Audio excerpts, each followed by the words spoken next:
On a tellement suivi les courbes de contagion que là, on va s'intéresser davantage aux courbes de vaccination. Depuis ce matin, d'ailleurs, Radio-Canada a un outil pour suivre la vaccination partout au pays. Oui, beaucoup d'éléments là-dessus, Bruno. Je vais vous en pointer quelques-uns. D'abord, les effets secondaires. C'est intéressant de suivre ça.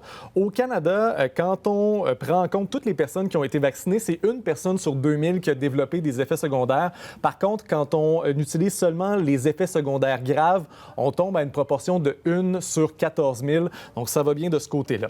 L'outil permet de comparer les pays entre eux, mais également les provinces entre elles. Et vous allez voir que le Québec, lorsqu'on regarde la variable des personnes qui ont reçu une première dose, est au premier rang des provinces canadiennes avec 3 %. C'est la Colombie-Britannique qui est au deuxième rang avec 2,5 % ici. Et lorsqu'on clique sur une des provinces et qu'on descend un peu, vous allez tomber sur les régions administratives.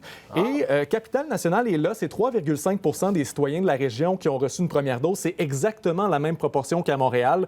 Quant à Chaudière-Appalaches, un peu plus bas, c'est plus bas justement, on est à 2,5 % Donc, si jamais l'outil vous intéresse, je vais placer le lien sur la page Facebook d'Ici Québec. Vous pourrez le consulter et le mettre dans vos favoris. On va y aller souvent, je pense.